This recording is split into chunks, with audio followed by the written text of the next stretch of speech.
मैं चाहता था कल परिवार के पास मिलने जाना, लेकिन वहां के बड़े सीनियर अधिकारी से मेरी बात हुई। उन्होंने मुझसे 24 घंटे का समय मांगा कि हमें 24 घंटे का समय दीजिए, हम गिरफ्तारी करेंगे, हम बेटी को बरामद कराएंगे।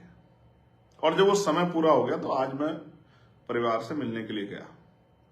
और आप ये समझिए कि कहीं भी कोई घटना होती है तो परिवार से मिलने के लिए लोग जाते ही हैं, उनका दुख बांटने के लिए। और जो मतलब उस तरह की जनप्रतिनिधि हैं वो इसलिए भी जाते हैं कि परिवार का जो विषय है, उनकी जो मांग है, उनके मन सामने जो परेशानी है उसको उठाएं और उनको एडमिनिस्ट्रेशन, पुलिस, वरिष्ठ अधिकारियों के, मीडिया के माध्यम से उनके संज्ञान में मुख्यमंत्री और तमाम बड़े अधिकारियों तक उनकी अपनी बात पहुंचाएं, जिससे उस परिवार की मांगों पे सरकार चिंतन करे। तो आज जब मैं चला तो यहीं से पुलिस ने मुझे जो है उस तरह से मेरी निगरानी करनी शुरू की। और मेन हाईवे जो है गाजियाबाद का, वो हाईवे पर बैरिकेडिंग लगा के मेरी गाड़ी को रोक लिया। मैंने उनसे आग्रह किया कि भाई मैं जाना चाहता हूं उस परिवार की पीड़ा सुनने के लिए, उनकी आवाज उठाने के लिए। मेरी परिवार से बात हुई है, अभी भी आधा घंटा पहले मेरी परिवार से बात हुई, तो उन्होंने मुझसे कहा कि आपको आना है, हमारे यहाँ जरूर आना है। तो मैंने कहा कि आप मुझे क्यों रोक रहे हो? तो उन्होंने जबरदस्ती की, गाड़ी रोक दी, मुझे पैदल उतर के चलना पड़ा, रोड कई बार जो रोड बदलने पड़े, दौड़ लगानी पड़ी, तमाम तरह से प्रयास था कि मैं वहां जाऊं, क्योंकि हमारे हजारों कार्यकर्ता वहां इंतजार कर रहे थे।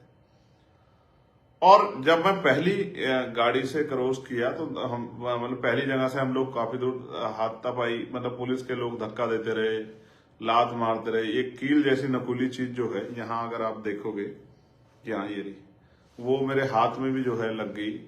और मैंने ऐतराज भी किया कि पुलिस को अपना रोकना है, ठीक है, उसका एक तरीका है, लेकिन रोकने के साथ इस तरह की बदतमीजी नहीं करनी चाहिए। लेकिन हमारे साथियों ने हिम्मत बढ़ा के जो है और पहले पड़ाव को हम लोगों ने पार कर दिया। जैसे आगे निकले तो दूसरी जगह बैरिकेडिंग कर रखा है।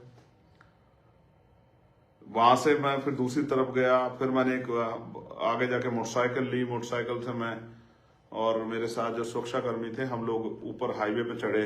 एक ट्रक से हम लोग जो है, हमने 1 किलोमीटर करीब सफर तय किया और हमने फिर अपनी गाड़ी जो हमारे साथियों की थी उनमें एक गाड़ी रुकवा के बैठने को, तब फिर पुलिस सामने आ गई और इस तरह जैसे फिल्मों में होता कि गाड़ी बिल्कुल सामने लगा दी।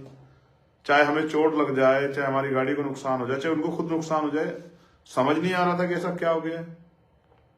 फिर मैं उसके बाद वहां से भी क्रॉस करके हम भागे वहां से, फिर एक गाड़ी अगली पकड़ी, फिर आगे गए तो आगे देखा फिर बैरिकेडिंग लगा रखा, फिर मैं नीचे चला गया। फिर मैं एक गांव में के जाने वाले 3 लड़के थे, गांव के में घूम रहे थे।